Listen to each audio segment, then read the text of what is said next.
Praise the Lord. கர்த்தருடைய நாமம் மகிமைப்படுவதாக. இந்த நாளிலும் கூட நாம் ஜெபித்து இந்த நாள் வகுப்பை ஆரம்பிக்கலாம். எங்கள் அன்பின் தேவனாகிய கர்த்தாவே, அப்பா, நாங்கள் இந்த நாளுக்காக உமக்கு நன்றி செலுத்துகிறோம் ஆண்டவரே.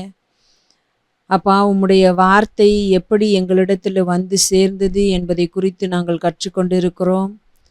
அப்பா, அதற்கான காரியங்களை நாங்கள் இன்னும் தெளிவாய் கற்றுக்கொள்ள, அப்பா, அதை கற்றுக்கொள்வதிலே நாங்கள் பெருமிதம் அடைகிறவர்களாக அல்ல ஆண்டவரே. இன்னும் அப்பா, உம்முடைய வார்த்தையின் மகத்துவத்தை உணர்ந்தவர்களாய் நாங்கள் இன்னும் அதிகமாய் உம்முடைய வார்த்தையை நேசிக்க, அதை தியானிக்க, அதன்படி நடக்க நீர் எங்களுக்கு உதவி செய்ய வேண்டுமாய் ஜெபிக்கிறோம் ஆண்டவரே. நீரே எங்கள் ஒவ்வொருவருக்கும் கிருபை செய்வீராக. இன்ப இயேசுவின் நாமத்தில் ஜெபிக்கிறோம் பிதாவே. ஆமேன், ஆமேன்.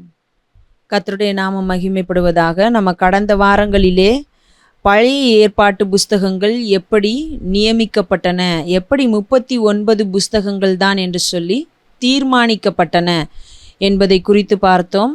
இந்த நாட்களிலும் கூட நாம் புதிய ஏற்பாட்டு புஸ்தகங்கள் எப்படி 27 புஸ்தகங்கள் தான் என்று சொல்லி தீர்மானிக்கப்பட்டது என்பதை குறித்து தான் நாம் பார்க்க போகிறோம். நம்ம பார்த்தோம், ஏறக்குறைய இயேசு கிறிஸ்து இறந்து உயிர்த்தெழுந்து சென்றதற்கு பிற்பாடு ஒரு 20-25 வருடங்களுக்கு பிறகுதான் புஸ்தகங்கள் எழுதவே ஆரம்பித்தார்கள் என்று சொல்லி நாம் பார்க்க முடிகிறது. அதற்கு பிற்பாடு இப்போ இந்த புஸ்தகங்கள் எழுதி யாருக்கு அனுப்பினார்களோ அந்த சபைகளிலே அவைகளை வாசித்தார்கள். அவர்கள் பக்கத்திலே உள்ளதான சபைகளுக்கு இருந்ததான விசுவாசிகளுக்கு கொடுத்தார்கள். அங்கே அவைகள் வாசிக்கப்பட்டது. ஆனால் எல்லா புஸ்தகங்களும் ஒரே சபையிலே உள்ளவர்களிடத்திலே காணப்பட்டதா என்று சொன்னால் இல்லை என்பதுதான் நம்ம எல்லாருக்கும் தெரிந்ததான ஒரு பதிலாக இருக்கும். அது உண்மையும் கூட. எல்லாரிடத்திலும் எல்லா புஸ்தகங்களும், மத்தேயு எழுதின சுவிசேஷம், மார்க் எழுதின சுவிசேஷம், இன்னும் இருக்கிறதான லூக்கா, யோவான் சுவிசேஷங்கள், பவுல் எழுதினான எல்லா கடிதங்களும் ஒரே சபையாரிடத்தில் காணப்பட்டதா என்று சொல்லி நாம் பார்த்தோமானால் இல்லை என்பதுதான் பதில். அப்போ இந்த புஸ்தகங்களை எல்லாம் எப்படி சேகரித்தார்கள், எப்படி இந்த புஸ்தகங்கள் மாத்திரம்தான் தேவனால் அருளப்பட்டவை என்று சொல்லி ஒரு முடிவிற்கு வந்தார்கள் என்பதை குறித்து தான் நாம் பார்க்க போகிறோம். புதிய ஏற்பாட்டு புஸ்தகங்கள் எப்படி நியமிக்கப்பட்டன, எந்த காரணங்களோடு இவைதான் தேவனால் அருளப்பட்டவை என்று சொல்லி ஒரு முடிவு எடுக்கப்பட்டது. இப்போ பழைய ஏற்பாட்டிற்கு நாம் பார்த்தோம், இந்தந்த காரணங்களினாலே இந்த புஸ்தகங்கள் நிராகரிக்கப்பட்டன, இந்த புஸ்தகங்கள் ஏற்றுக்கொள்ளப்பட்டன, சிலவை சர்ச்சைக்குரியதாக இருந்தது, பின்னர் இவை ஏற்றுக்கொள்ளப்பட்டது என்றெல்லாம் சொல்லி பார்த்தோம். அதே போலத்தான் இந்த புதிய ஏற்பாட்டு புஸ்தகங்களிலும் அநேக புஸ்தகங்கள் காணப்பட்டது. அவைகள் எல்லாமே தேவனால் அருளப்பட்டதாகவோ ஏவப்பட்டதாகவோ ஏற்றுக்கொள்ளப்படவில்லை. அதிலும் ஒரு சிலவைகள் சர்ச்சைக்குரியதாக இருந்து பின்னாட்களில் ஏற்றுக்கொள்ளப்பட்டது. ஒரு சிலவைகள் இந்த உபதேசம் தவறானது, இது ஏற்புடையது அல்ல என்று சொல்லி நிராகரிக்கப்பட்டது என்பதையும் நாம் பார்க்க போகிறோம். அதற்கு முன்பதாக நாம் ஒரு சில வசனங்களை கூட வாசிக்கலாம். மத்தேயு 5:17 நியாயப்பிரமாணத்தை ஆனாலும் தீர்க்க தரிசனங்களை ஆனாலும் அழிக்கிறதற்கு வந்தேன் என்று எண்ணிக்கொள்ளாதேயுங்கள், அழிக்கிறதற்கு அல்ல நிறைவேற்றுகிறதற்கே வந்தேன். ஓகே, நம்ம இங்கே என்ன வாசிக்கிறோம்? இயேசு கிறிஸ்து இந்த உலகத்திலே வந்தது நியாய பிரமாணத்தையோ அல்லது தீர்க்க தரிசனங்களையோ அழிக்கிறதற்கு அவர் வரவில்லை. மாறாக அவைகளை நிறைவேற்றி நமக்கு அவர் என்ன கற்பனைகளை சொல்ல விரும்புகிறாரோ, எப்படி நடக்க வேண்டும் என்று சொல்லி நமக்கு கற்றுக் கொடுக்க விரும்புகிறாரோ அவைகளை கற்றுக் கொடுக்கத்தான் வந்தேன் என்று சொல்லுகிறதை நாம் பார்க்க முடிகிறது. இந்த 5ஆம் அதிகாரத்தை நாம் தொடர்ந்து வாசித்து கொண்டே வரும் பொழுது 21ஆம் வசனத்திலிருந்து கடைசி முடிகிற வரைக்கும் நாம் வாசிக்கும் பொழுது ஒரு சில காரியங்களை நாம் வாசிக்க முடியும். என்னவென்று சொன்னால், இது பூர்வத்தாருக்கு உரைக்கப்பட்டது, ஆனால் நான் உங்களுக்கு சொல்லுகிறேன் என்று சொல்லி இயேசு கிறிஸ்து சொல்லுகிறதான ஒரு சில காரியங்களை நாம் பார்க்க முடியும். அதிலே நாம் ஒரு சிலவற்றை மாத்திரம் வாசிக்கலாம். மத்தேயு 5ஆம் அதிகாரம் 21ஆம் வசனம் வாசிக்கலாம். கொலை செய்யாதிருப்பாயாக என்பதும் கொலை செய்கிறவன் நியாய தீர்ப்புக்கு ஏதுவாயிருப்பான் என்பதும் பூர்வத்தாருக்கு உரைக்கப்பட்டதென்று கேள்விப்பட்டிருக்கிறீர்கள். இப்போ இயேசு என்ன சொல்றாரு? கொலை செய்யாதிருப்பாயாக என்பது பூர்வத்தாருக்கு உரைக்கப்பட்டது. ஆனால் 22ஆம் வசனத்தை நாம் வாசிக்கலாம். நான் உங்களுக்கு சொல்லுகிறேன், தன் சகோதரனை நியாயமில்லாமல் கோபித்து கொள்பவன் நியாய தீர்ப்புக்கு ஏதுவாயிருப்பான். தன் சகோதரனை வீணன் என்று சொல்லுகிறவன் ஆலோசனை சங்க தீர்ப்புக்கு ஏதுவாயிருப்பான். மூடனே என்று சொல்லுகிறவன் எரி நரகத்துக்கு ஏதுவாயிருப்பான். அப்போ கொலை செய்கிறவன் மாத்திரம் நியாய தீர்ப்புக்கு ஏதுவாய் இருக்கிறது இல்லை.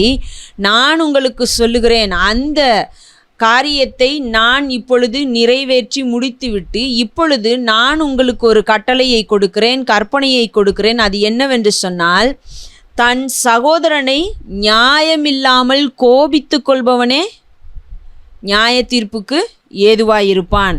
அதே நேரத்தில் வீணன் என்று சொல்லுகிறவன், மூடனே என்று சொல்லுகிறவன், இவர்கள் எல்லாருக்கும் ஆக்கினை தீர்ப்பு இருக்கிறது என்று சொல்லுகிறதை நம்மால் பார்க்க முடிகிறது. அடுத்ததாக நாம் பார்க்கும் பொழுது 27ஆம் வசனத்திலே வாசிக்கிறோம், விபசாரம் செய்யாதிருப்பாயாக என்பது பூர்வத்தாருக்கு உரைக்கப்பட்டது, ஆனால் நான் உங்களுக்கு சொல்லுகிறேன் என்று சொல்லி இயேசு கிறிஸ்து சொல்லுகிறதை நாம் பார்க்க முடிகிறது. தொடர்ந்து நாம் வாசிக்கும் பொழுது 32ஆம் வசனத்திலே நாம் பார்க்கிறோம், 31 நாம் பார்க்கிறோம், தன் மனைவியை தள்ளிவிடுகிற எவனும் தள்ளுதற் சீட்டை அவளுக்கு கொடுக்க கடவன் என்று உரைக்கப்பட்டது. நான் உங்களுக்கு சொல்லுகிறேன், நீங்கள் இப்பொழுது என்ன செய்ய வேண்டும் என்பதை நான் உங்களுக்கு சொல்லுகிறேன். கடைசியாக முடிக்கும் பொழுது இதற்கிடையே இன்னும் ஒரு சில காரியங்கள் இருக்கிறது. கடைசியாக நாம் இந்த அதிகாரத்தின் முடிவிலே பார்க்கும் பொழுது 43ஆம் வசனத்திலே பார்க்கிறோம், உனக்கு அடுத்தவனை சிநேகித்து உன் சத்ருவை பகைப்பாயாக என்று சொல்லப்பட்டதை கேள்விப்பட்டிருக்கிறீர்கள். நான் உங்களுக்கு சொல்லுகிறேன், உங்கள் சத்துருக்களை சிநேகியுங்கள், உங்களை சபிக்கிறவர்களை ஆசீர்வதியுங்கள், உங்களை பகைக்கிறவர்களுக்கு நன்மை செய்யுங்கள், உங்களை நிந்திக்கிறவர்களுக்காகவும் உங்களை துன்பப்படுத்துகிறவர்களுக்காகவும் ஜெபம் பண்ணுங்கள். இப்படி இயேசு கிறிஸ்து நியாயப்பிரமாணம், தீர்க்க தரிசனம் இவைகளை பார்க்கும் பொழுது அவர் அவைகளை அழித்து விட்டு அவருடைய கற்பனைகளை கொடுக்கிறாரோ என்று சொல்லி எண்ணிக்கொள்ள வேண்டாம் என்பதற்காகவே அவர் முன்பதாகவே சொல்லுகிறார், நான் நியாயப்பிரமாணத்தையோ தீர்க்க தரிசனங்களையோ அழிக்கிறதற்கு வந்தேன் என்று சொல்லி நீங்கள் எண்ணிக்கொள்ள வேண்டாம், நான் அவைகளை நிறைவேற்றுகிறதற்கே வந்தேன். அப்போ அவைகளை எல்லாம் அவர் நிறைவேற்றி முடித்துவிட்டு இப்பொழுது நமக்கு கற்பனைகளையும் கட்டளைகளையும் அவர் செய்து காண்பித்து அதின்படி நடப்பதற்கு நம்மை அழைத்திருக்கிறார் என்பதை நாம் பார்க்க முடிகிறது. அப்போ இயேசு கிறிஸ்துவினுடைய சீஷர்கள், அவரை பின்பற்றி சென்றவர்கள், அதிலே நாம் பார்க்கிறோம், அவர்கள் யூதர்களாக இருந்தவர்கள், நியாயப்பிரமாணம் தீர்க்க தரிசனம் இவைகளை குறித்து அறிந்தவர்கள். ஆனால் இப்பொழுது அவர்கள் பிரசங்கிக்கும் பொழுது அவர்கள் எதை பிரசங்கிக்கிறார்கள்? தங்களுக்காக வந்த கிறிஸ்துவை குறித்து பிரசங்கித்தார்கள், தங்களுக்காக உயிர்த்தெழுந்த கிறிஸ்துவை குறித்து பிரசங்கிக்கிறார்கள் என்பதை நாம் பார்க்க முடிகிறது. அதே நேரத்திலே அந்த நியாயப்பிரமாணத்தையும் தீர்க்க தரிசனங்களையும் அவர் எப்படி நிறைவேற்றினார் என்பதற்காக பழைய ஏற்பாட்டு காரியங்களை எடுத்து இப்படி அவர் தம்மிலே நிறைவேற்றி முடித்தார் என்பதை சொல்லுகிறார்கள். ஆனால் இயேசு கிறிஸ்துவினுடைய சீஷர்கள் பழைய ஏற்பாட்டில் உள்ளதான எல்லா விஷயங்களையும் அந்த நாட்களிலே போதித்து கொண்டு இருக்கவில்லை, பிரசங்கித்து கொண்டிருக்கவில்லை. இயேசு கிறிஸ்து தங்களுக்கு கற்பித்ததையும் இயேசு கிறிஸ்து தங்களிடத்திலே எவைகளை சொல்லி செய்ய சொன்னாரோ, எவைகளை அவர் வாழ்ந்து காட்டி தங்களையும் அதன்படி பின்பற்ற சொன்னாரோ, அவைகளை எல்லாம் அவர்கள் எங்கெல்லாம் சென்றார்களோ அவர்களுக்கு பிரசங்கித்தார்கள். மனந்திரும்புதலின் சுவிசேஷத்தை பிரசங்கித்தார்கள். அதே நேரத்திலே இயேசு கிறிஸ்துவினுடைய பிறப்பிலிருந்து அவருடைய உயிர்த்தெழுதல் வரைக்கும் உள்ளதான காரியங்களை பிரசங்கித்தார்கள் என்பதை நாம் பார்க்கிறோம்.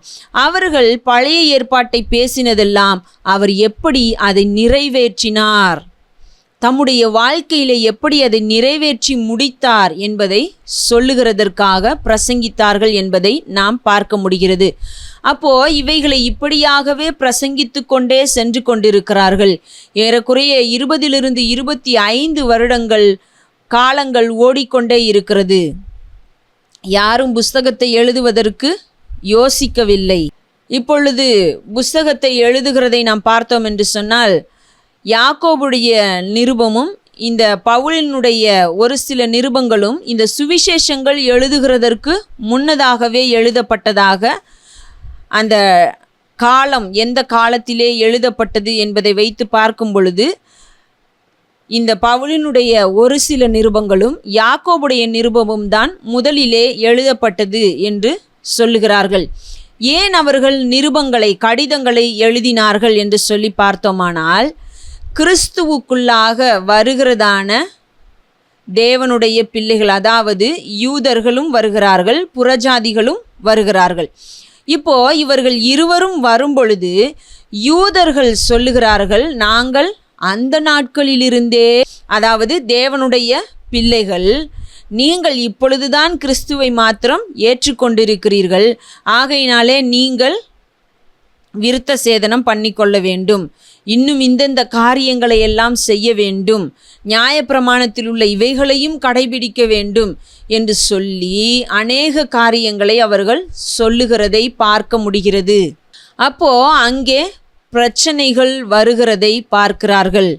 அப்போ இதற்கு ஒரு முடிவு உண்டு பண்ணும்படியாகத்தான் அவர்கள் என்ன செய்கிறார்கள் என்றால் கடிதங்களை எழுதினார்கள். இந்த பிரச்சனை வந்ததை குறித்து நாம் அப்போஸ்தலர் 15ஆம் அதிகாரத்திலே வாசிக்க முடியும். அப்போஸ்தலர் 11ஆம் அதிகாரத்திலும் இதை குறித்து நாம் வாசிக்க முடியும். அங்கே புறஜாதிகளும் விருத்த சேதனம் பண்ணிக்கொள்ள வேண்டும், அவர்கள் நியாயப்பிரமாணத்தை கடைபிடிக்க வேண்டும் என்று சொல்லி குழப்பங்கள் வருகிற பொழுது ஆலோசனை சங்கம் கூடுகிறார்கள். அவர்கள் கூடி ஒரு தீர்மானத்திற்கு வருகிறார்கள், இவைகளை எல்லாம் செய்ய வேண்டிய அவசியமில்லை, நெருங்குண்டு சத்தத்திற்கும் இரத்தத்திற்கும் விக்கிரகங்களுக்கு படைக்கப்பட்டதற்கும் விலகியிருந்தால் போதுமானது என்று சொல்லி ஒரு முடிவிற்கு வருகிறார்கள் என்று சொல்லி நாம் அப்போஸ்தலர் 15ஆம் அதிகாரத்திலே வாசிக்கிறோம். அப்போது இப்படிப்பட்ட காரியங்கள் தான் நடந்து கொண்டே இருந்தது. பிற்பாடுதான் அங்கே அநேகர் எழும்பி அவர்களுடைய காரியங்களை போதிக்கிறதை எல்லாம் பார்த்த பிறகு அவர்கள் சுவிசேஷ புஸ்தகங்களை எழுதினார்கள் என்று சொல்லியும் நாம் பார்க்கிறோம். இப்போ அப்போஸ்தலனாகிய பவுல் ஒரு சில நிருபங்களை, அதாவது கடிதங்களை எழுதும் பொழுது அவர் சொல்லுகிறார், இது அந்த பகுதியிலே காணப்படுகிற எல்லா சபைகளிலும் வாசிக்கப்பட வேண்டும். ஒரு சில நிருபங்கள் இந்த சபைக்கு என்று சொல்லி எழுதுகிறதை பார்க்கிறோம். ஒரு சில நிருபங்கள் அந்த பகுதியிலே உள்ள மற்ற சபைகளிலும் கொடுத்து வாசிக்க வேண்டும் என்று சொல்லப்படுகிறதை நாம் பார்க்க முடிகிறது. ஒரு வசனத்தை கூட நாம் வாசிக்கலாம். கொலோசையருக்கு எழுதின நிருபம் 4ஆம் அதிகாரம் 16ஆம் வசனம். கொலோசையர் 4:16. இங்கே நாம் வாசிக்கிறோம், இந்த நிருபம் உங்களிடத்தில் வாசிக்கப்பட்ட பின்பு இது லவோதிக்கேயா சபையிலும் வாசிக்கப்படும்படி செய்யுங்கள். லவோதிக்கேயாவிலிருந்து வரும் நிருபத்தை நீங்களும் வாசியுங்கள். இங்கே நமக்கு சொல்லப்படுகிறது, நீங்கள் இந்த நிருபத்தை லவோதிக்கேயா சபைக்கு கொடுங்கள், அதே நேரத்திலே அங்கிருந்து வருகிற நிருபத்தையும் நீங்கள் வாங்கி வாசியுங்கள் என்று சொல்லப்படுகிறதை நாம் பார்க்கிறோம். இன்னொரு வசனத்தையும் கூட வாசிக்கலாம். 1 தெசலோனிக்கேயர் 5:27. 1 தெசலோனிக்கேயர் 5:27. இங்கே நாம் வாசிக்கிறோம், இந்த நிருபம் பரிசுத்தமான சகோதரர் யாவருக்கும் வாசிக்கப்படும்படி செய்ய வேண்டுமென்று கர்த்தர் பேரில் ஆணையிட்டு உங்களுக்கு சொல்லுகிறேன். அப்போ எல்லா சகோதரரும் வாசிக்க வேண்டும் என்பதை ஒரு ஆணையாக சொல்லுகிறதை நாம் பார்க்க முடிகிறது.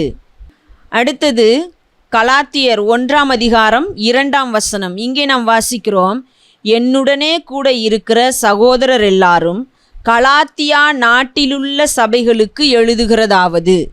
அப்போது கலாத்தியா நாட்டிலே இருந்த சபைகளுக்கு எழுதப்பட்ட நிருபம்தான் இந்த கலாத்தியர் நிருபம் என்று நாம் பார்க்க முடிகிறது.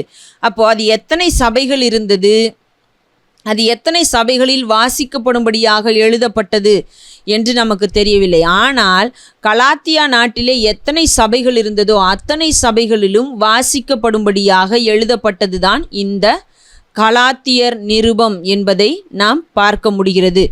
அப்போது இப்படியாக நிருபங்கள் எழுதப்பட்டது. இந்த சபைகளிலே இந்த நிருபங்கள் பாதுகாத்து வைக்கப்பட்டது என்பதை நாம் பார்க்க முடிகிறது.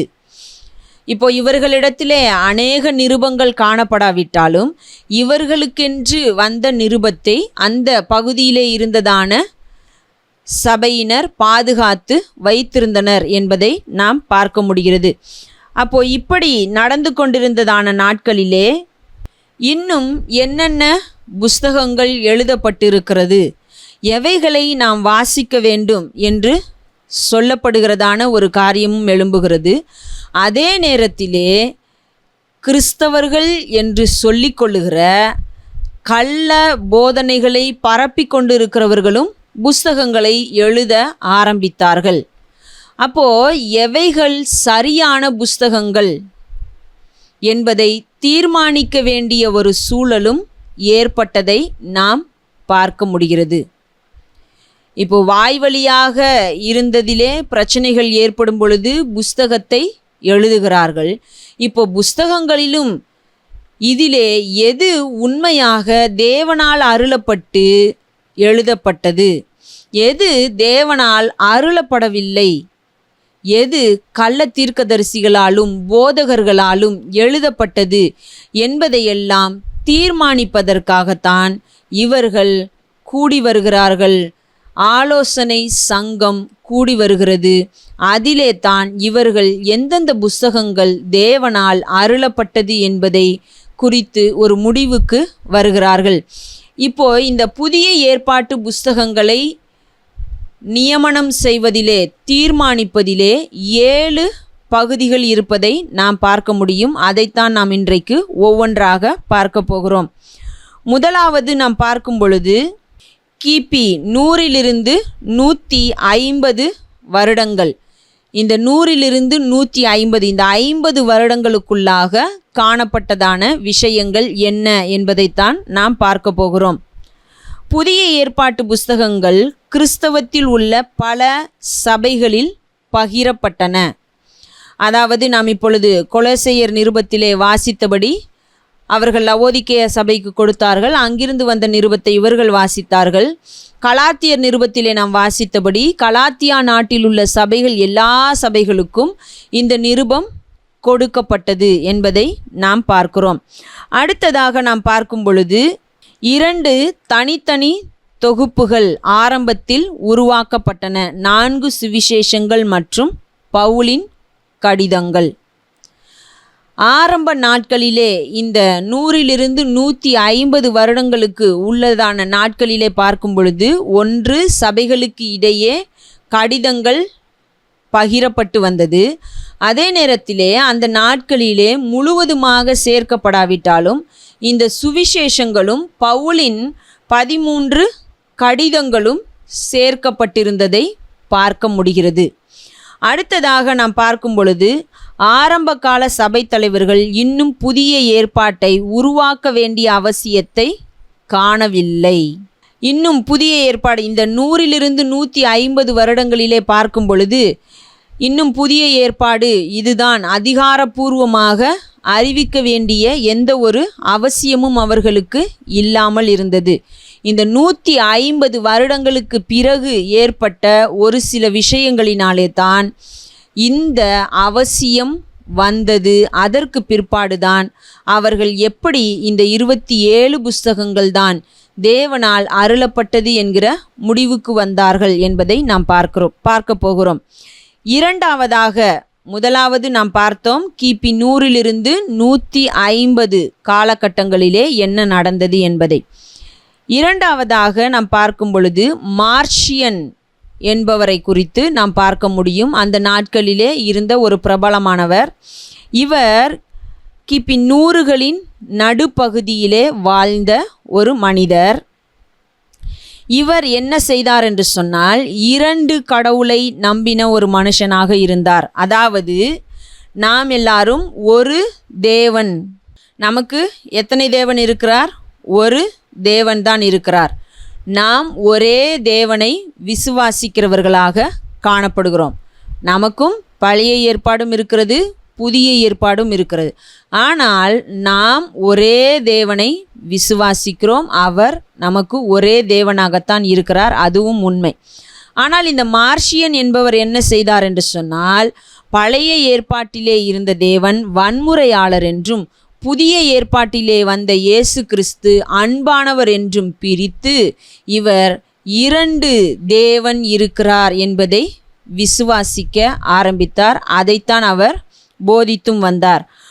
அடுத்ததாக நாம் பார்க்கும் பொழுது இவர் என்ன சொன்னார் என்று சொன்னால், பவுல் மாத்திரம்தான் இயேசுவை நன்கு புரிந்து கொண்ட ஒரு மனிதன். மற்ற அப்போஸ்தலர்களோ அல்லது அந்த நாட்களிலே காணப்பட்ட விசுவாசிகளோ அல்லது தேவனை ஏற்றுக்கொண்ட யாருமோ பெரிதாக அவர்கள் இயேசுவை புரிந்து கொள்ளவே இல்லை. பவுல் மாத்திரம்தான் இயேசுவை நன்றாக புரிந்து கொண்டவராக காணப்பட்டார். ஆகையினாலே பவுல் எழுதின புஸ்தகங்கள்தான் தேவனால் ஏவப்பட்டது, மற்றவை தேவனால் ஏவப்படவில்லை என்று சொல்லி ஒரு முடிவுக்கும் வருகிறார். அது மாத்திரம்தான் வேதாகமம் என்று அதை வைத்து வேதாகமத்தை உருவாக்க ஒரு முடிவு செய்கிறார். அப்படி உருவாக்க முடிவு செய்தவருக்கு பவுல் எழுதின நிருபங்களிலேயே ஒரு 3 நிருபங்கள் அவருக்கு கிடைக்கவில்லை. அது எது என்று சொல்லி நாம் பார்த்தோமானால் 1 தீமோத்தேயு, 2 தீமோத்தேயு, தீத்து, இந்த 3 நிருபங்களும் அவருக்கு கிடைக்கவில்லை. ஆகையினாலே 10 நிருபங்களை வைத்து அவர் ஒரு வேதாகமத்தை உருவாக்க திட்டமிடுகிறார். ஆனால் அவர் ஒரே ஒரு நற்செய்தியை மாத்திரம் சேர்த்து கொள்ளுகிறார். எந்த நற்செய்தி என்று சொன்னால் லூக்கா நற்செய்தியை மாத்திரம் சேர்த்து கொள்ளுகிறார். ஏன் என்றால் இந்த லூக்கா பவுலோடு கூட ஊழிய பிரயாணம் செய்ததினாலே அந்த நற்செய்தியை மாத்திரம் இவர் அங்கீகரிக்கிறார். அப்போ லூக்கா நற்செய்தியும் பவுலின் 10 நிருபங்களும் சேர்ந்ததுதான் புதிய ஏற்பாடு என்று சொல்லி, அதாவது வேதாகமம் என்று சொல்லி இவர் ஒரு முடிவிற்கு வருகிறார். ஆனால் இதை எல்லாரும் ஏற்றுக்கொள்ளவில்லை. ஆனால் பார்க்கும் பொழுது இது ஒரு காரணமாக அமைகிறது. எது தேவனால் அருளப்பட்டது என்பதை முடிவு செய்ய வேண்டும் என்பதற்கு இது ஒரு காரணமாக அமைகிறது. அது மட்டுமில்லாமல் இவருடைய இந்த புஸ்தகங்களும் கூட, இந்த ஒன்று சேர்க்கப்பட்ட புஸ்தகங்களும் கூட புதிய ஏற்பாட்டை உருவாக்கும் பொழுது ஒரு உதவியாக இருந்தது என்று சொல்லுகிறார்கள். ஏனென்றால் இவர் ஆல்மோஸ்ட் ஒரு 11 புஸ்தகங்களை சேகரித்து வைத்திருந்தார். ஆகையினாலே இது புதிய ஏற்பாட்டு புஸ்தகத்தை உருவாக்குவதிலே ஒரு பெரும் பகுதியை வகித்தது என்று பார்க்க முடிகிறது. அடுத்ததாக நாம் பார்க்கும் பொழுது இவருக்கு பிறகு வாழ்ந்த ஒருவர் மாண்டனஸ் என்பவர் ஒருவர் இருந்தார். அவர் என்ன செய்தார் என்று சொன்னால், மாண்டனஸ் மற்றும் அவரை பின்பற்றுபவர்களுக்கு தேவன் தம்மை பற்றிய புதிய வெளிப்பாடுகளை தொடர்ந்து அளித்தார் என்று நம்பினார்.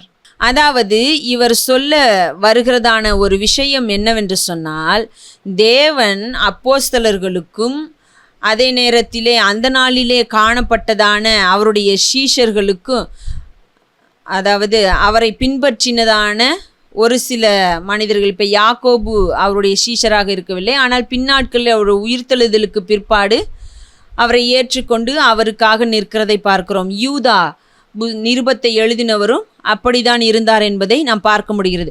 அப்போ இவர்களுடைய காலகட்டங்களோடு அப்போஸ்தலர்கள், பவுல், அதாவது யாக்கோபு, யூதா இவர்களுடைய காலகட்டங்களோடு தேவன் அருளுகிறதான வார்த்தை, ஏவுகிறதான காரியங்கள் முடிந்து விடவில்லை. இன்றைக்கும் அது தொடர்ந்து கொண்டே இருக்கிறது. எனக்கும் என்னை பின்பற்றுகிறவர்களுக்கும் தேவன் இன்றைக்கும் புதிய புதிய வெளிப்பாடுகளை கொடுத்து கொண்டேதான் இருக்கிறார். ஆகையினாலே அவைகளையும் நம்ப வேண்டும், அவைகளின்படியும் நடக்க வேண்டும் என்று சொல்லுகிறதான அளவிற்கு இவருடைய போதனை இருந்தது. அப்போ இப்படிப்பட்டதான காரியங்கள் இருந்ததினாலும் புதிய ஏற்பாட்டை தீர்மானிக்க வேண்டிய, அதாவது புதிய ஏற்பாட்டு புஸ்தகங்களை தீர்மானிக்க வேண்டிய சூழ்நிலை உருவானது என்பதை நாம் பார்க்க முடிகிறது. அப்போ இவரை பின்பற்றினவர்கள் எல்லாம் புதிதாக வெளிப்பாடுகளை பெற்றுக்கொண்டு பல்வேறு காரியங்களை போதிக்க ஆரம்பிக்கிறார்கள். ஆகையினாலே இப்பொழுது புதிய ஏற்பாட்டு புஸ்தகங்கள் எவை என்பதை தீர்மானிக்க வேண்டிய சூழ்நிலைக்குள்ளாக தள்ளப்படுகிறார்கள். ஆனால் உடனடியாக அவைகளெல்லாம் முடிவு செய்யப்படவில்லை. தொடர்ந்து இன்னும் ஒரு சில காரியங்கள் நடக்கிறது. அவைகள் என்ன அப்படின்னு சொல்லி பார்த்தோமானால், 4வதாக 170 வருட காலப்பகுதியில் சபை தலைவர்களின் வெவ்வேறு பட்டியல். இப்போ இந்த பிரச்சனையெல்லாம் நடக்கிறதுனால சபை தலைவர்கள் ஒன்று கூடி எவை தேவனால் அருளப்பட்ட புஸ்தகங்கள் என்பதை குறித்து ஒரு பட்டியலிடுகிறார்கள். அவை என்ன அப்படின்றத தான் நம்ம பார்க்க போகிறோம். 100களின் பிற்பகுதியில் அறியப்படாத ஒரு கிறிஸ்தவ தலைவர் தனது புவியியல் பகுதியில் தேவனிடமிருந்து ஏற்றுக்கொள்ளப்பட்ட புஸ்தகங்களை பட்டியலிட முடிவு செய்தார். இது முராட்டோரியன் பட்டியல் என்று அழைக்கப்படுகிறது. இவர் யார் அப்படின்னே சொல்லி நமக்கு தெரியலை. ஆனால் அவர் வாழ்ந்த பகுதியில், அதன் சுற்று வட்டாரங்களில் காணப்பட்டதான தேவனுடைய வார்த்தைகளை, அதாவது இந்த நிருபங்கள், கடிதங்கள், சுவிசேஷ புஸ்தகங்கள் எவையெல்லாம் அவருக்கு கிடைத்ததோ அவைகளை ஒன்று சேர்க்க முற்பட்டார். அவைகளை சேகரித்து ஒரு பட்டியலாக கொடுக்கிறார். அவைகளை சேகரித்தும் வைத்திருந்தார். அதனுடைய பெயர் என்ன அப்படின்னு சொல்லி அவர்கள் அதற்கு ஒரு பெயரிட்டிருந்தார்கள். அதனுடைய பெயர் என்னவென்று சொன்னால் முராட்டோரியன் பட்டியல் என்று சொல்லி பெயரிட்டிருந்தார்கள்.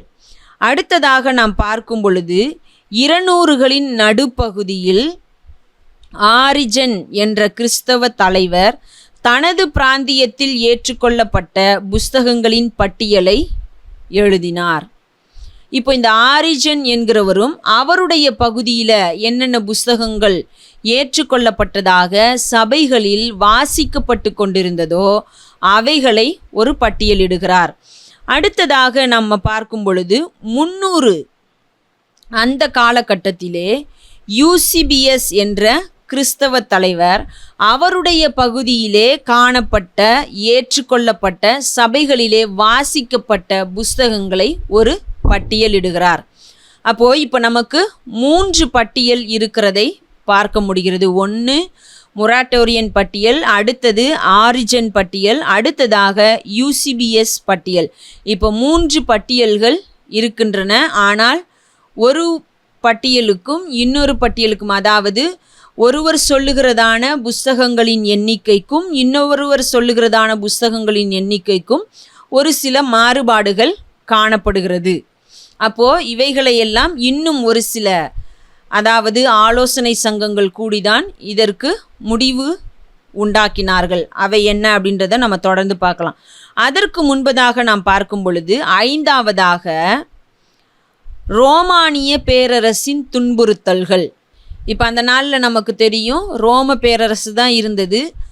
அவர்கள் இயேசு கிறிஸ்துவின் நாட்களிலிருந்தே ஒரு சில துன்புறுத்தல்களை கொடுத்து கொண்டிருந்தார்கள் என்று பார்க்க முடிகிறது. ஆனால் அதற்கு பிற்பாடு இயேசு கிறிஸ்துவை பின்பற்றினவர்களுக்கு அநேக துன்பங்கள், அநேக கொடுமைகள் இழைக்கப்பட்டன என்பதை நாம் வரலாற்றிலும் பார்க்கலாம், வேத புஸ்தகத்திலும் வாசிக்க முடிகிறது. அப்போ இப்படிப்பட்ட விஷயங்கள் எல்லாம் நடந்து கொண்டிருந்ததான நாட்களிலே இந்த 300கள் கிபி 300 அந்த ஆண்டுகளுக்கு பிற்பாடு நாம் பார்க்கும் பொழுது என்ன நடந்தது என்று சொன்னால், கிறிஸ்தவர்கள் அவர்களுடைய சபைகளிலே வாசிக்கின்றதான புஸ்தகங்களை, நிருபங்களை, சுவிசேஷங்களை என்ன செய்ய வேண்டுமென்றால் தீயிலிட்டு எரிக்க வேண்டும் என்று சொல்லி ஒரு கட்டளை பிறப்பிக்கப்பட்டது. அதோடு அவர்கள் நின்று விடாமல் இவர்களே அங்கே சென்று அந்த புஸ்தகங்களை அவர்களிடத்திலிருந்து பறித்து தீக்கிரையாக்கினார்கள் என்று பார்க்க முடிகிறது.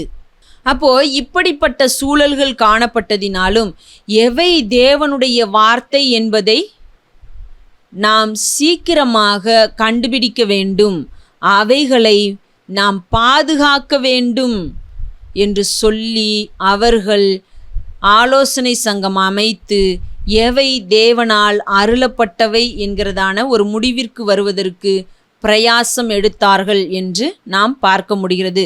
அந்நாள் வரைக்கும் அவர்கள் ஒரு சில பட்டியல்கள் இடப்பட்டது. ஆனால் பெரிதாக அவர்கள் ஒரு முடிவிற்கு வந்துவிடவில்லை. இப்போ கடைசியாக 6வதாக நாம் பார்க்கும் பொழுது என்ன நடந்தது என்று சொன்னால், அத்னாசியஸ் என்று சொல்லி ஒருவர் வருகிறார். இப்போ நம்ம இவருக்கு முன்பதாக பார்த்தவர்கள் என்ன அப்படின்னு சொன்னோம்னா, மார்ஷியன் என்று சொன்ன ஒருவர், மாண்டனஸ் என்று சொல்லப்படுகிற ஒருவர், அடுத்ததாக 100களில் வாழ்ந்த அவருடைய பெயர் நமக்கு தெரியவில்லை. ஆனால் அவர் கொடுத்த பட்டியலுக்கு முராட்டோரியன் பட்டியல் என்று சொல்லி பெயரிட்டிருந்தார்கள். அதற்கு பிற்பாடு ஆரிஜன் என்கிறவர் ஒரு பட்டியலை கொடுக்கிறார். அதற்கு பிற்பாடு யூசிபியஸ் என்கிறவரும் ஒரு பட்டியலை கொடுத்திருக்கிறார். இப்பொழுது கடைசியாக அத்னாசியஸ் என்று சொல்லி ஒருவர் வருகிறார். அவர் என்ன செய்தார் என்று சொல்லி நாம் பார்த்தோமானால், அவர் எகிப்தில் உள்ள அலெக்சாண்ட்ரியா என்கிறதான சபையிலே மூப்பனாக காணப்பட்டார்.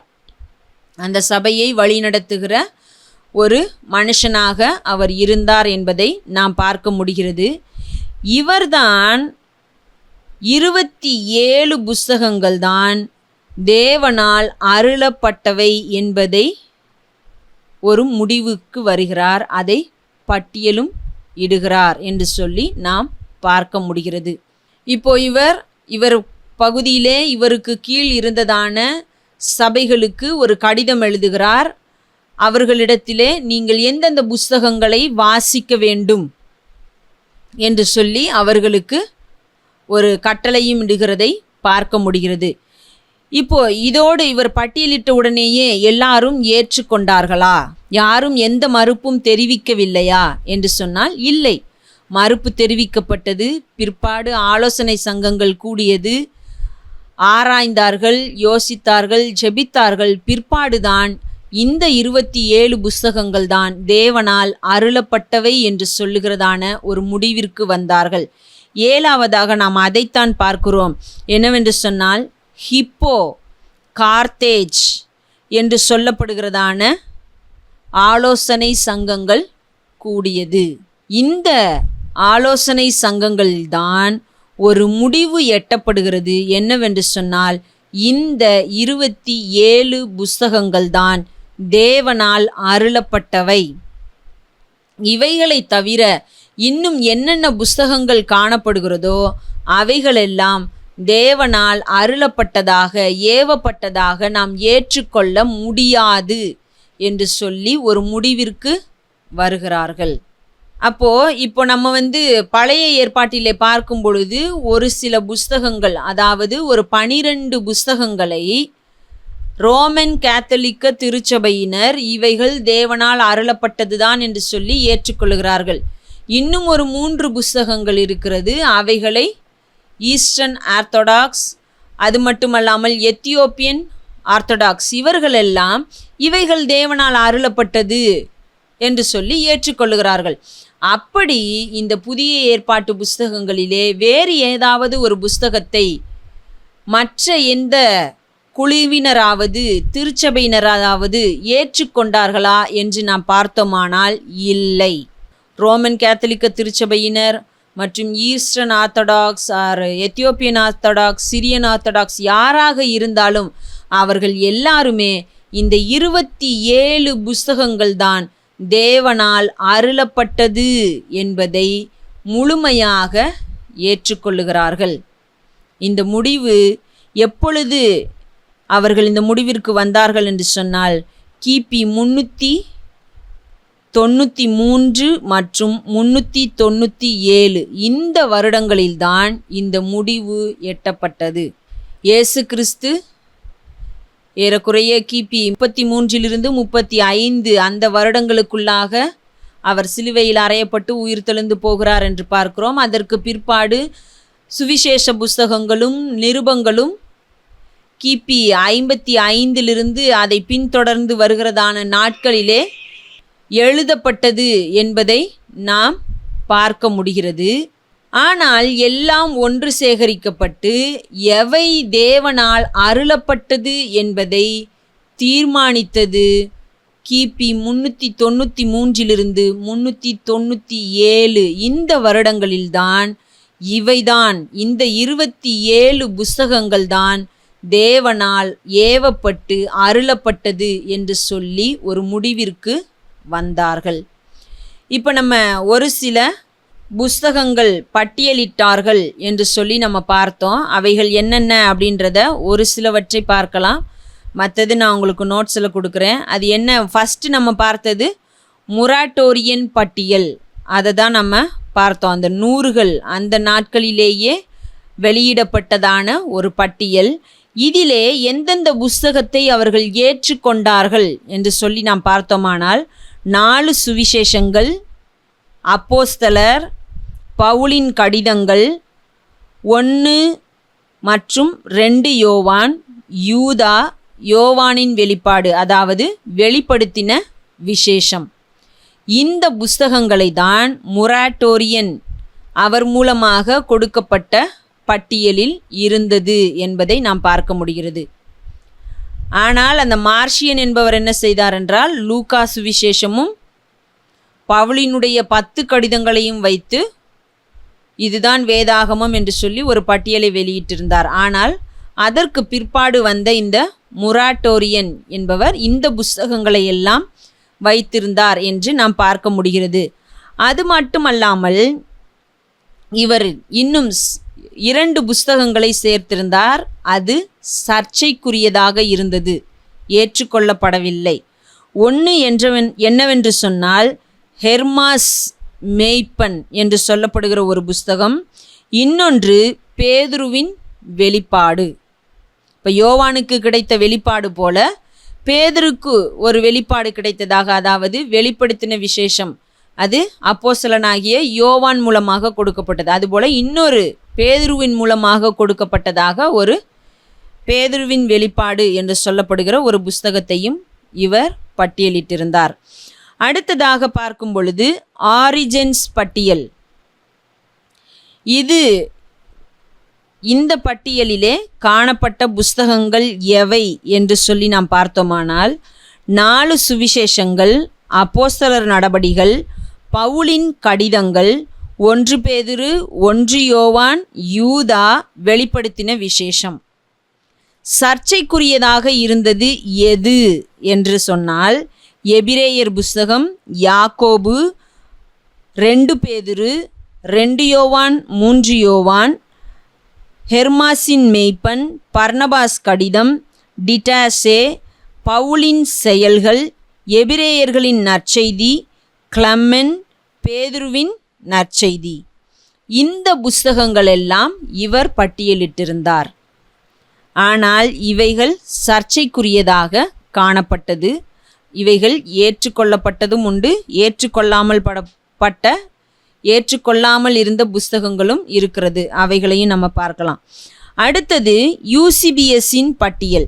இவர் எந்தெந்த புஸ்தகங்களை ஏற்றுக்கொண்டார் அப்படின்னா 4 சுவிசேஷங்கள், அப்போஸ்தலருடைய நடபடிகள், பவுலின் கடிதங்கள், 1 பேதுரு, 1 யோவான். இவர் இப்பொழுது நமக்கு இருக்கிறதிலே ஏற்றுக்கொள்ளப்படாதது, ஏற்றுக்கொள்ளாமல் இருந்தது எது அப்படின்னு சொல்லி நம்ம சர்ச்சைக்குரியதாக இருந்தது எது அப்படின்னு சொல்லி பார்த்தோமானால் எபிரேயர்கள், யாக்கோபு, 2 பேதுரு, 2 யோவான், 3 யோவான், யூதா, யோவானின் வெளிப்பாடு, இவைகள்தான் சர்ச்சைக்குரியதாக காணப்பட்டது. அடுத்தது விலக்கப்பட வேண்டும் என்று சொல்லி இருந்த புஸ்தகங்கள் எவை அப்படின்னு சொல்லி பார்த்தோமானால், ஹெர்மாசின் மேய்ப்பன், பர்னபாஸ், டிட்டாசே, எபிரேயர்களின் நற்செய்தி, பவுலின் செயல்கள், பேதுருவின் வெளிப்பாடு, கள்ள உபதேசங்களாக அறியப்பட்ட புஸ்தகங்கள்.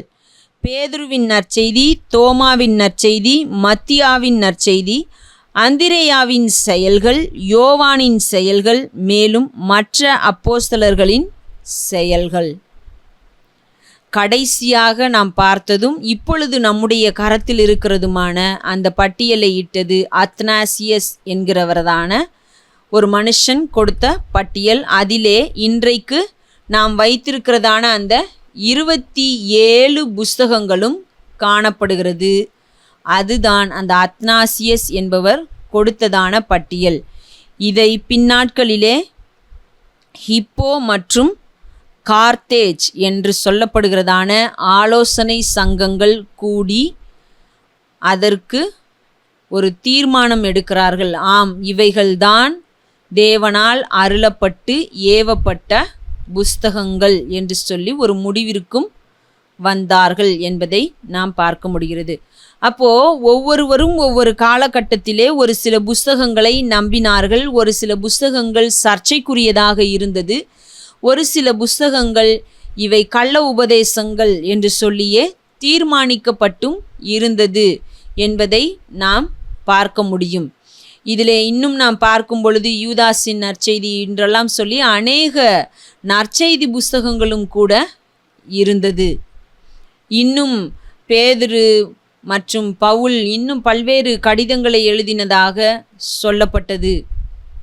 இன்னும் நம்முடைய வேதத்திலே இருக்கிறதிலும் கூட இப்போ பவுல் சொல்லுகிறபடி நாம் பார்த்தோம் என்று சொன்னால், கொலேசியர் நிருபத்திலே அவர் சொல்லுகிறார், நான் லவோதிக்கேயாவிற்கு ஒரு நிருபம் எழுதியிருக்கிறேன், அதை அவர்கள் உங்களுக்கு கொடுக்கும் பொழுது வாசியுங்கள் என்று சொல்லுகிறார். அப்போ அந்த நிருபம் நமக்கு கிடைக்கப்பட்டதாக இல்லை.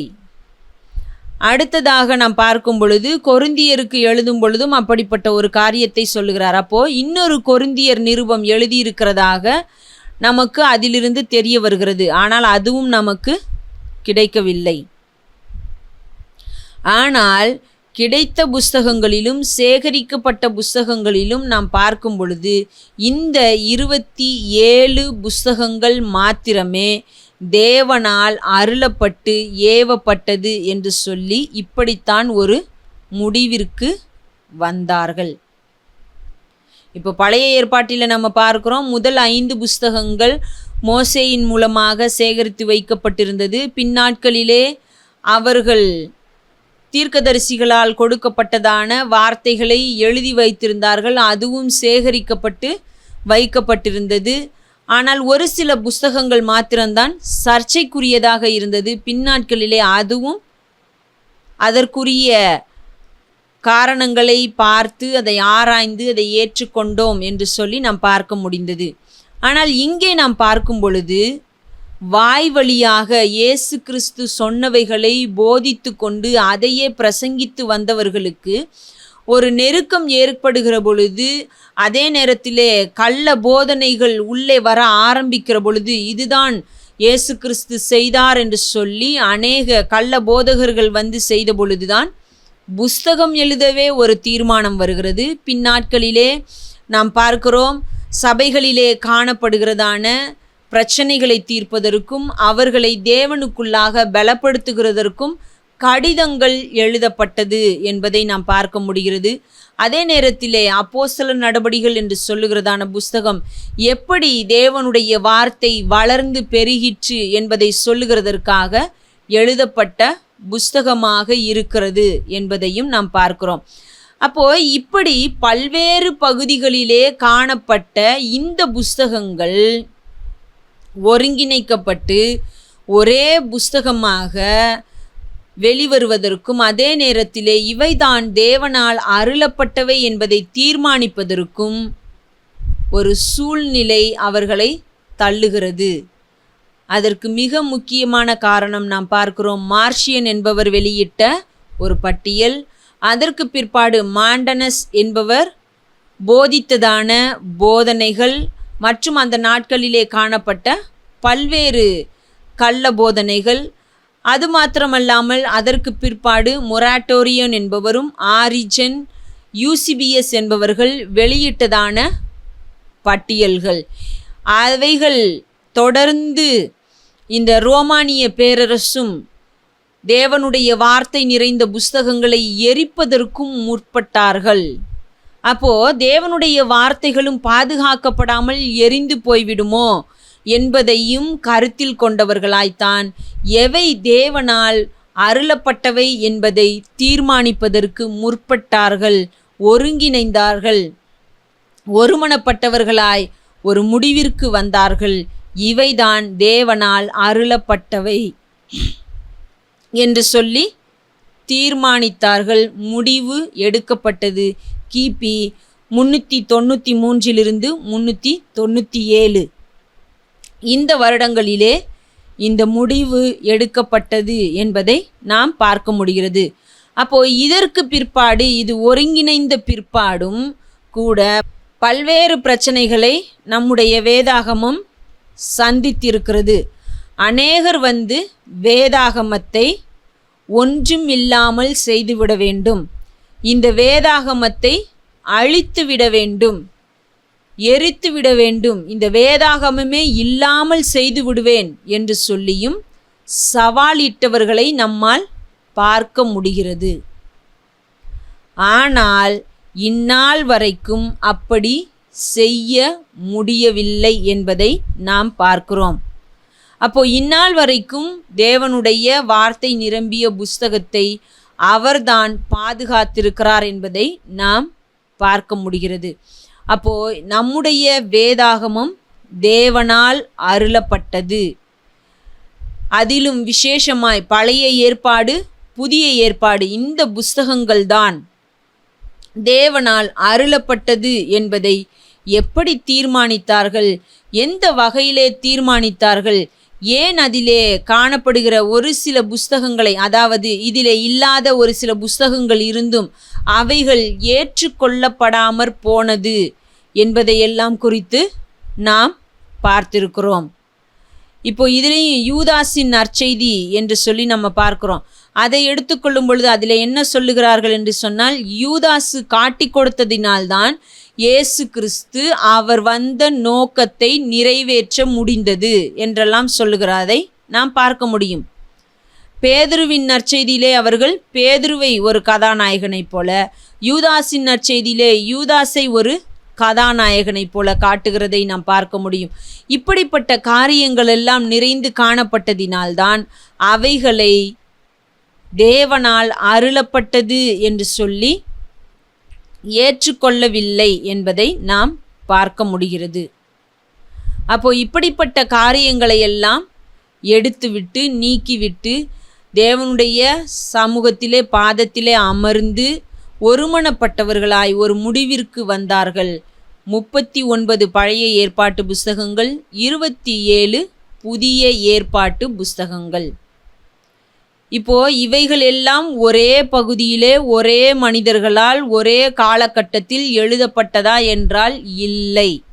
ஆனாலும் ஆதியாகமத்திலிருந்து வெளிப்படுத்தின விசேஷம் வரைக்கும் ஒரு தொடர்பு இருக்கிறதா என்று பார்த்தால் இருக்கிறது. இந்த முழு வேதாகமமும் யாரை குறித்து பேசுகிறது என்று சொல்லி நாம் பார்த்தோமானால் இயேசு கிறிஸ்துவை குறித்து பேசுகிறது என்பதை நாம் பார்க்க முடிகிறது. அப்போ அது எப்படி இயேசு கிறிஸ்துவை குறித்து பேசுகிறது, என்னவாக அவரை குறித்து பேசுகிறது என்பதை நாம் பார்க்க முடியும். ஒன்றுக்கொன்று முரண்படுகிற புஸ்தகங்களாக இருக்கிறதா என்று சொன்னால் இல்லை என்பதையும் நாம் பார்க்க முடிகிறது. அப்போ புதிய ஏற்பாடு, பழைய ஏற்பாட்டு புஸ்தகங்கள் இப்படித்தான் நியமிக்கப்பட்டன, இப்படித்தான் ஒரு தீர்மானத்திற்கு கொண்டு வரப்பட்டது, அதாவது ஒரு முடிவிற்கு கொண்டு வரப்பட்டது, இப்படிதான் தீர்மானித்தார்கள் என்று சொல்லி நாம் பார்க்க முடிகிறது. அப்போ நாம் இன்ன வரைக்கும் நம்ம இறை ஏவுதல் என்ன அப்படின்னு சொல்லி பார்த்துருக்கோம். அடுத்ததாக நியமனம் என்று சொல்லுகிறதான காரியத்தை நாம் பார்த்திருக்கிறோம்.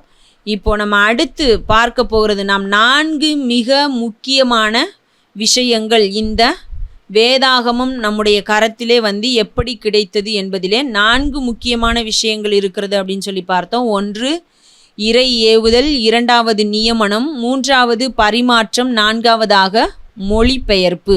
அதில் நம்ம 2 காரியங்கள் பார்த்திருக்கிறோம். 1 இறை ஏவுதல், இன்னொன்று நியமனம் என்று சொல்லி நாம் பார்க்க முடிகிறது. இப்போ அடுத்ததாக நாம் பார்க்க போகிறது என்னவென்று சொன்னால் பரிமாற்றம். பரிமாற்றம் என்று சொல்லும் பொழுது எப்படி வேதாகமம் ஒரு நிலையிலிருந்து இன்னொரு நிலைக்கு கடந்து வந்தது.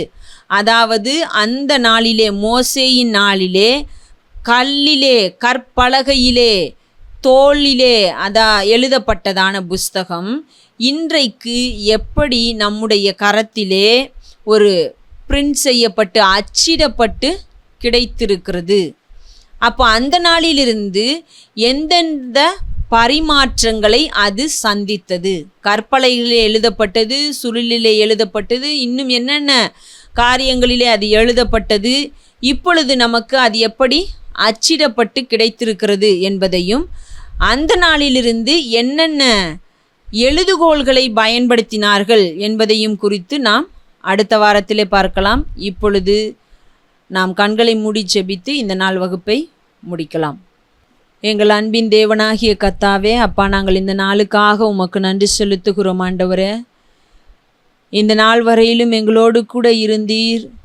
அப்பா, எங்களுடைய கரத்தில் இருக்கிற உம்முடைய வேதம் எப்படி தீர்மானிக்கப்பட்டு எந்த வகையிலே பாதுகாக்கப்பட்டு எங்களுடைய கரத்திலே சேர்ந்தது என்பதை குறித்து நாங்கள் பார்ப்பதற்கு நீர் உதவி செய்ததற்காய் நன்றி செலுத்துகிறோம். ஆண்டவரே, அப்பா, உம்முடைய பிள்ளைகளோடு நீர் அந்த நாளிலே இருந்து அவர்களை வழிநடத்தி எவை உம்மால் அருளப்பட்டது, ஏவப்பட்டது என்பதை தீர்மானிக்க நீர் கிருபை செய்தீர். இந்த நாளிலும் நீர் எங்களோடு கூட இருந்து எங்களை வழிநடத்துகிற தேவனாக இருக்கிறீர்.